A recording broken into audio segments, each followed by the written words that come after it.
नूरिस्तान के पहाड़ों की छांव में एक नरम धुंध के साथ सुबह की शुरुआत हुई। परिंदे अपने मीठे गीत गा रहे थे और छोटे छोटे देहाती घरों से धुआं की बारीक बारीक लकीरें उठ रही थीं। उसी शांत गांव में खड़ी थी एक लड़की, अरीबा। अरीबा 16 साल की थी, कद में 5 फुट 3 इंच, उसकी गहरी भूरी आंखें जैसे कोई समुंदर हो जो अपने अंदर कई कहानियां छुपाए हुए थीं। उसके लंबे काले बाल एक डीले बन में बंधे थे जो कमर तक पहुंचते थे। उसने सादा मगर साफ सुथरा हल्का गुलाबी रंग का सलवार कमीज पहना हुआ था और पैरों में साधारण छपटे सैंडल। उसके चेहरे पर मासूमियत और खामोश इरादे दोनों झलकते थे। सुबह की पहली रोशनी में अरीबा एक छोटे से मिट्टी के घर के बाहर लकड़ियां काट रही थी। उसके हाथ मजबूत थे और चेहरा थका हुआ मगर ध्यान से भरा हुआ था।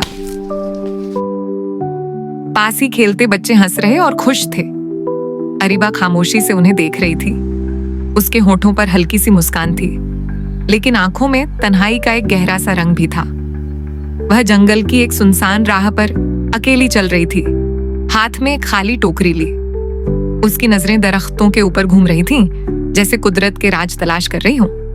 उसी वक्त अचानक एक रहस्यमय बूढ़ा शख्स चमकती हुई रंगीन चादरों में लिपटा, हाथ में लकड़ी की छड़ी थामे जंगल में प्रकट हुआ। उसने अरीबा की तरफ इशारा किया। बूढ़े ने गहरी आवाज में कहा, अरीबा, अगर तुम 7 नेकियां कर लो बिना किसी लालच के तो तुम्हारी एक सच्ची ख्वाहिश पूरी होगी। अरीबा की आंखें हैरानी और थोड़ी सी बेयकीनी से भरी थीं। हवा ने उसके चेहरे को छुआ और उसने हल्के से सिर हिलाया। उस वादे को अपने दिल में बांध लिया। जादूगर एक सुनहरी धुंध में गायब हो गया और अरीबा अकेली खड़ी सोच में डूब गई।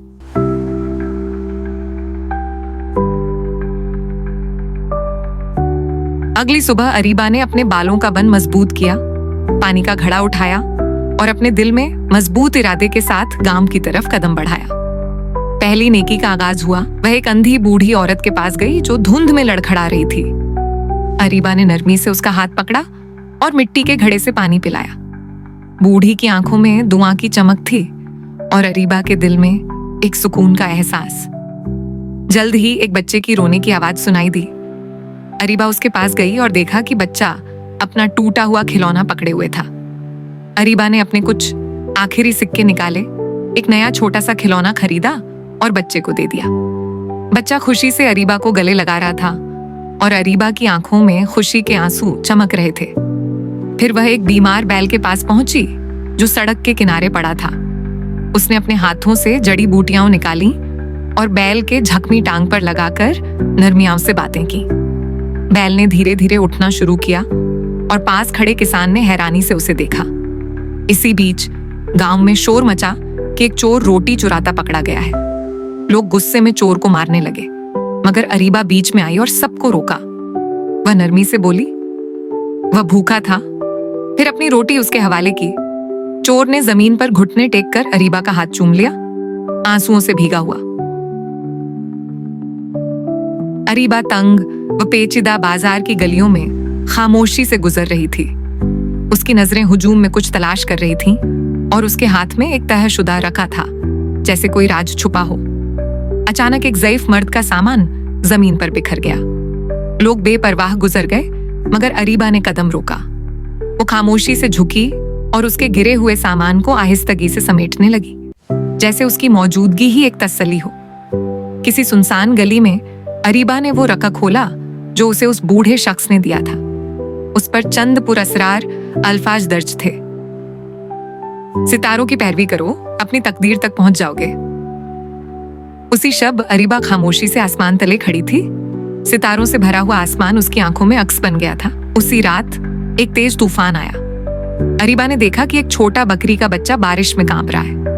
वह तुरंत उसके पास गई, उसे अपने दुपट्टे में लपेटा और एक अस्तबल में ले गई जहां आग जल रही थी।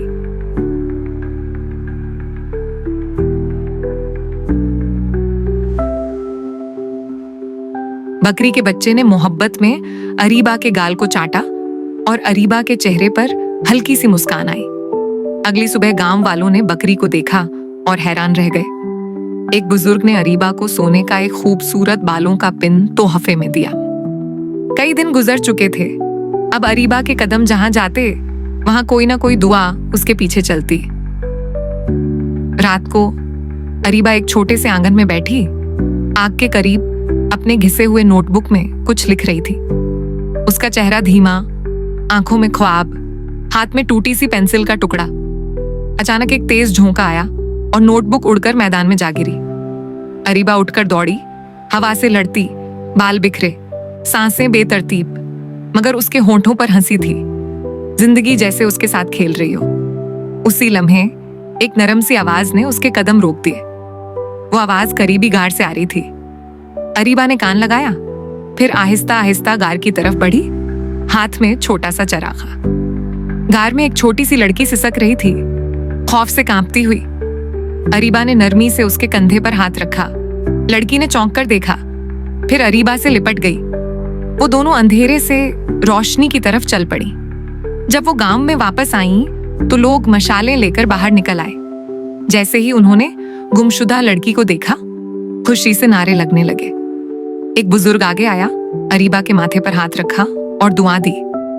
एक दिन अरीबा जंगल की तन्हा राहों पर चल रही थी जब एक सुर्ख लोमड़ी उसके सामने आ खड़ी हुई।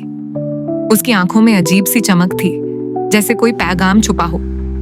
अरीबा के दिल ने गवाही दी कि ये कोई आम मखलूका नहीं, और वो खामोशी से उसके पीछे चल पड़ी। लोमड़ी उसे गहरे जंगल के बीच एक नीम जान आदमी तक ले गई, जो तकलीफ में कराह रहा था। अरीबा ने फौरन उसकी मदद की, जख्मों पर जड़ी बूटियां रखी, पानी पिलाया और उसे जिंदगी की दहलीज से वापस लाई। जब अरीबा ने पीछे मुड़कर लोमड़ी को देखना चाहा, वो गायब हो चुकी थी, जैसे वो सिर्फ राह दिखाने आई हो। उस दिन के बाद अरीबा का दिल बोझिल सा हो गया। वो सीधी अपनी माँ की कब्र पर पहुंची, वही माँ जिसने उसे हमेशा दूसरों के दर्द को अपना दर्द समझने का सबक दिया था। कब्र पर बैठकर वो बच्चों की तरह रोती, अम्मी क्या मैं वही कर रही हूं जो आप चाहती थीं? हवा में सुकून सा उतर आया, जैसे माँ की खामोश दुआ ने उसे गले लगा लिया हो।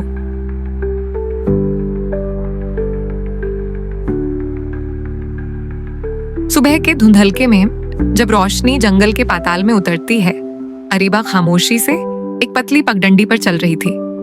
जंगल के दरख्तों पर शबनम के कतरे मोतियों की मानिंद चमक रहे थे और परिंदों की धीमी चहचहाहट फिजा में घुली हुई थी। चलते चलते उसका रास्ता एक गिरे हुए तिनके से रुक गया। वो झुकी तो देखा, उसके नीचे कांटों में लिपटी एक नन्ही सी खारपुश्त फैमिली सो रही थी।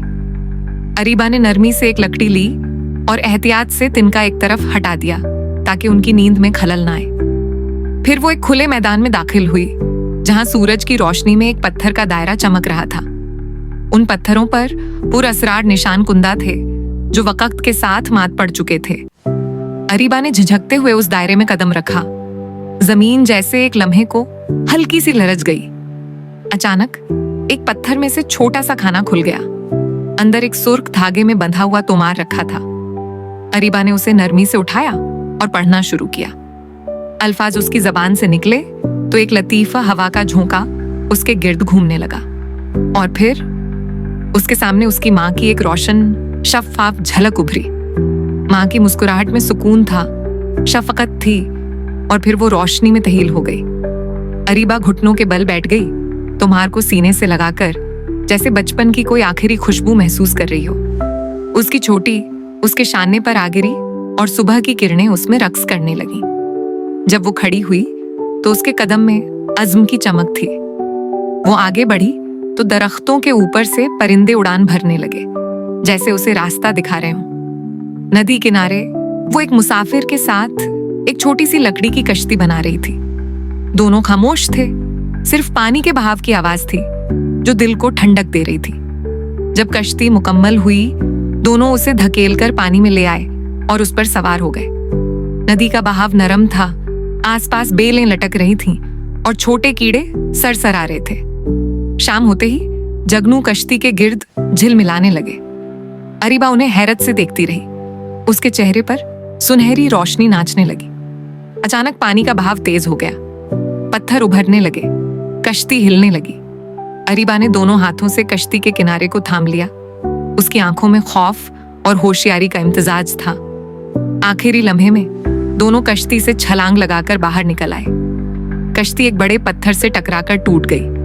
पानी की छपाक से वो दोनों भीग गए, लेकिन दोनों की हंसी गूंजने लगी, जिंदगी का शुक्र और खतरे के बाद की राहत। करीब ही एक गार में आग जलाकर वो अपने कपड़े सुखा रहे थे। अरीबा ने अपनी चादर निचोड़ी और उसे धीमी आंच के करीब टांग दिया। भाप आसमान की तरफ उठने लगी। मुसाफिर ने उसे दरिया के पत्थरों से बना एक हार दिया। अरीबा ने उसे आंखों में नमी के साथ कबूल किया और उसे अपनी माँ के लॉकेट के साथ पहन लिया। रात को उसने ख्वाब देखा, एक रोशनियों से चमकता दरख्त जिसके नीचे उसकी माँ खड़ी थी। माँ ने कहा, सच का इंतखाब करो, चाहे वो तकलीफ दे हो। वो चौंक कर जाग गई। आग बुझ चुकी थी, सर्द हवा चल रही थी, लेकिन ख्वाब की बात जैसे अब भी फिजा में गूंज रही थी। सुबह वो मुसाफिर के साथ एक पहाड़ी चढ़ रही थी। एक लम्हे को वो फिसल गई, लेकिन मुसाफिर ने उसका हाथ थाम लिया। एक खामोश एतबार का लम्हा। पहाड़ी की चोटी पर पहुंचकर उनकी नजरें दूर एक किले पर जा ठहरी। आधा गिरा हुआ, धुंध में लिपटा हुआ किला जैसे राजों से भरा हो। अरीबा की आंखों में चमक थी, एक गैर मुतजलजिल इरादा। एक झोंका आया और उसके कदमों में एक पत्थर पर वही निशान उभरा जो उस तोमार पर था। उसने झुककर उस पर उंगली फेरी। जमीन जैसे उसे कुछ सौंपने वाली हो। दूर बादल गरजे। अरीबा ने अपना सर उठाया। चादर हवा में लहरा रही थी। उसकी आंखों में अज़्म था। वो अब उस किले के साए में छुपे राजों को बेनकाब करने जा रही थी। अरीबा और उसका साथी अब एक धुंध से ढकी हुई वादी में उतर रहे थे। सामने एक पुराना किला अपनी वीरान बुलंदियों के साथ खड़ा था, जैसे सदियों से किसी इंतजार में हो। उसके ऊंचे मीनार झुके हुए, बेलों में जकड़े वक्त की बेरहमी की गवाही दे रहे थे। फजा में न कौवे मंडला रहे थे। जब वो दोनों झंग आलूदा दरवाजे तक पहुंचे तो अरीबा ने धीरे से उसे धकेला। दरवाजे की चरचराहट फिजा को चीरती हुई गूंजी, जैसे खुद किला उनकी आमद को महसूस कर रहा हो। अंदर का सहन झाड़ियों और कांटेदार गुलाबों से भरा हुआ था। अरीबा ने कदम फूंक फूंक कर रखा। उसका दुपट्टा एक कांटे में उलझ गया। वो रुकी, नरमी से उसे आजाद किया और आगे बढ़ी। अचानक एक मध्यम सी चीख सुनाई दी, किसी लड़की की जो मदद के लिए पुकार रही थी। अरीबा और मुसाफिर ने एक दूसरे की तरफ देखा और दौड़ पड़े। आवाज किले के एक बुलंद मीनार से आ रही थी। वो तंग और पेचीदा जीने चढ़ते गए। रास्ते में शीशे की पुरानी खिड़कियों से रोशनी की रंगीन किरणें धूल से अटे झीनों पर बिखरती जा रही थी। बिलाखिर वो एक छोटे कमरे तक पहुंचे। वहां एक कमजोर सी लड़की जंजीरों में जकड़ी बैठी थी। उसकी आंखें आंसुओं से तर थीं, लेकिन अरीबा को देखकर उनमें उम्मीद जाग उठी। अरीबा उसके सामने झुकी और अपने सुनहरी हेयरपिन की मदद से जंजीरें खोलने लगी। लड़की उसके गले लग गई, झार वो कतार रोती हुई। लेकिन जैसे ही वो पलटने लगे, साए हिलने लगे। एक लंबा स्याह लिबादा ओढ़े शख्स कमरे में दाखिल हुआ। उसके हाथ में चमकता हुआ अस्सी था और आवाज बर्फ जैसी सर्द, तुम्हें यहां नहीं आना चाहिए था। मुसाफिर ने लड़की को पीछे करके ढांप लिया, लेकिन अरीबा एक कदम आगे बढ़ी। उसका लॉकेट धीरे धीरे चमकने लगा, एक गर्म साकिन रोशनी के साथ। अंधेरा वजूद एक बार करने लगा, लेकिन अरीबा ने लॉकेट बुलंद किया। एक सुनहरी रोशनी का हिसार उनके गिर्द कायम हो गया। सिहर की लहर जैसे वापस पलट गई। रोशनी तेज हुई और स्याह लिबादे वाले का असली चेहरा सामने आया। वो एक गम से बोझल शख्स था, जिसे हसद और दुख ने बिगाड़ कर रख दिया था। अरीबा उसके करीब गई, नफरत से नहीं बल्कि हमदर्दी से। उसकी आवाज नरम थी, तुम्हारा दर्द दूसरों का कैद खाना नहीं बनना चाहिए। वो शख्स घुटनों के बल गिर गया। तारीकी जैसे उसके जिस्म से धुएं की मानिंद निकलने लगी। उसकी आवाज कांपती हुई थी, मैं खो गया था। उसी लम्हे किला हिलने लगा। दीवारों में दरारें पड़ गईं। अरीबा ने चीखकर कहा, हमें फौरन निकलना होगा। वो तेजी से झीने उतरे। अरीबा ने लड़की को बाहों में उठाया और किले के दरो दीवार टूटते रहे। पत्थर गिरते, आवाजें गूंजती, लेकिन वो बाहर निकलने में कामयाब हो गए। जब वो किले से निकले, उसका मीनार जमीन बोस हो गया। गर्दो गुबार और टूटे हुए परों से फिजा भर गई, लेकिन वो सब महफूज थे। करीब के एक सब्जा झाड़ में अरीबा ने बच्ची को नरमी से नीचे लिटाया। मुसाफिर ने आग जलाई और सूरज की किरणें बादलों को चीर कर नीचे उतरने लगीं। थोड़ी देर बाद गांव के लोग वहां पहुंचे, शायद शोर से या तकदीर के इशारे से बुलाए गए। वो लड़की को देखते ही लपक कर उससे लिपट गए। वो मशहूर हकीम की खोई हुई बेटी थी। एक बुजुर्ग अरीबा के पास आए, उसके सर पर हाथ रखा और कहा, तुमने हमारी सोच से बढ़कर कुछ कर दिखाया है। अरीबा खामोशी से कैले के मलबे की तरफ देखती रही। उसका लॉकेट अब मध्यम हो चुका था, लेकिन उसकी आंखों में एक नया नूर था। वो अब वही अरीबा न रही थी। उसने जिंदगी से सीख लिया था और वो वादा जो एक जादूगर ने कभी उससे किया था अब पूरा हो चुका था। एक खामोश नदी के किनारे अरीबा बैठकर अपने हाथ और चेहरा धो रही थी। पानी की ठंडक उसकी थकन को धो रही थी। कुछ ही फासले पर वो नन्ही लड़की जिसे वो कले से बचा लाई थी, तितलियों के पीछे दौड़ रही थी। उसकी हंसी हवा में झूलती जैसे कांच की घंटियां बज रही हों। अरीबा की आंखों में मुस्कुराहट थी। एक लम्हे के लिए उसे महसूस हुआ कि दुनिया वाकई ठीक हो रही है। उसी दौरान मुसाफिर ताजा फल लेकर आया। वो दोनों एक दरख्त के साए में बैठ गए। खामोशी में वो राहत थी जो सिर्फ समझने वालों के दरमियान होती है। खामोशी जो अब बोझ नहीं बल्कि तसल्ली बन चुकी थी। फिर एक गांव वाला आया। उसके हाथ में सुनहरी मुहर लगा हुआ खत था। अरीबा ने खोला। ये दारुल हुकूमत से दावत थी। उसकी नेकियों की गूंज बहुत दूर तक जा पहुंची थी। उसी रात अरीबा ने सितारों को देखा। उसे वो बूढ़ा जादूगर याद आया जिसने कहा था, सितारों के पीछे जाओ, वो तुम्हें तुम्हारी तकदीर तक ले जाएंगे। उसने अपना दुपट्टा बांधा, चोटी को पिन से समेटा और अपना थैला तैयार किया। नन्ही लड़की लपक कर उससे लिपट गई। वो रुखसत को दिल से कबूल नहीं कर पा रही थी। अरीबा झुकी और वो हार जो दरिया के पत्थरों से बना था उसके गले में डाल दिया। ये रखो, तुम भी बहादुर हो। सुबह लकड़ी की एक छोटी सी गाड़ी तैयार थी। गांव वाले उसे फूलों के साथ रुखसत करने आए। दुआओं और खुशियों के शोर में गाड़ी चल पड़ी। रास्ते बदलते गए, पहाड़, नदियां, सोने जैसे खेत। अरीबा खिड़की से बाहर देखती रही। उसकी अक्कासी शीशे में साफ और पुरसुकून थी। आखिरकार शहर आ गया। लोग सड़कों पर जमा थे। जब अरीबा नीचे उतरी तो हिचकिचाहट थी, लेकिन चेहरों पर जो मुस्कुराहटें थीं, उन्होंने उसकी झिझक मिटा दी। एक अजीम हाल में बुजुर्ग और आलिम उठकर उसके इस्तकबाल में खड़े हो गए। अरीबा ने नरमी से चलते हुए उनके सामने वो नक्शा और लॉकेट रखा। फिर उसने बोलना शुरू किया, अपनी कहानी सुनाई, निहायत सादगी से, सच्चाई से। हाल में खामोशी छा गई। हर लफ्ज दिल से निकला हुआ महसूस होता था। फिर जैसे फिजा में रोशनी दौड़ गई, तालियों का शोर गूंजने लगा। अरीबा की आंखों में आंसू आ गए, लेकिन उसने जब्त रखा। उसे एक मुहरबंद तोमार दिया गया और एक चादर, अलामत के तौर पर कि अब वो दूसरों के लिए रहनुमाई का चराग है, कहानियों की मुहाफिज बन चुकी है। शाम को वो पुरानी कतुब खाना पहुंची। दीवारों पर लटके चरागा और पुरानी किताबों की खुशबू, ये जगह अब उसका नया घर बनने जा रही थी। उसने अपनी माँ की डायरी, जो बरसों से उसकी रहनुमाई कर रही थी, एक मखमली कपड़े पर रखकर शीशे के संदूक में सजा दी। ये उसकी माँ की विरासत थी, महफूज, जिंदा। कुतुब खाने के बाग में बच्चे उसके गिर्द बैठे थे। अरीबा ने धीरे से कहानी सुनानी शुरू की। उसकी आवाज नरमी से बहती रही और आंखें चमकती रहीं। कुछ फासले पर मुसाफिर खड़ा देख रहा था। उसके चेहरे पर मुस्कुराहट थी। उसने अपना थैला जमीन पर रखा और चुपचाप सूरज की तरफ चल दिया, बेआवाज मगर मुकम्मल।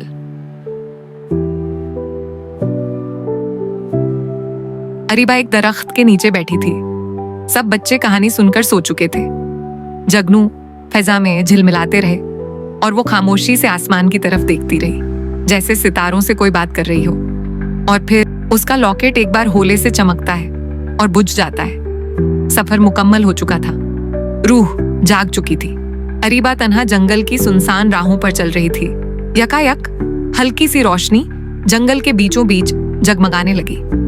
उसी रोशनी में से वही बूढ़ा जादूगर नमूदार हुआ जिससे बरसों पहले अरीबा की मुलाकात हुई थी। मगर आज वो वैसा नहीं था। उसके बदन पर चमकता हुआ जादुई लिबास था, जैसे सितारे जमीन पर उतर आए हों। उसकी आंखों में रोशनी, चेहरे पर मुस्कुराहट और आवाज में गूंजती। वो अरीबा के करीब आया और कहा, ऐ दिल की नेक, दिल की सच्ची, तुम्हारी राहें आजमाइशों से भरपूर थीं, मगर तुमने कभी किसी के साथ नाइंसाफी न की। तुम्हारी नेकियां मुकम्मल हो चुकी। अब वक्त है कि तुम अपनी असल पहचान लौटाओ। जादूगर ने असा बुलंद किया। एकदम से हवा में चमक दौड़ गई। नरम सुनहरी रोशनी ने अरीबा को घेर लिया और पल भर में उसका सादा लिबास शाही जोड़े में बदल गया, सफेद, नीला और चांदी के सितारों से सजा हुआ। अब तुम शहजादी हो, जादूगर बोला। वापस जाओ, तुम्हारा महल, तुम्हारी सल्तनत तुम्हारी मुंतजिर है। वहां तुम्हारे इंसाफ, तुम्हारी रोशनी की जरूरत है। अरीबा की आंखों में नमी थी, मगर वो हल्की सी मुस्कुराई। दिल में शुक्र, चेहरे पर सुकून और कदम महल की जानिब बढ़ने लगे। सितारे आसमान पर और करीब आ गए थे, जैसे वो भी इस लम्हे के गवाह बनना चाहते हों।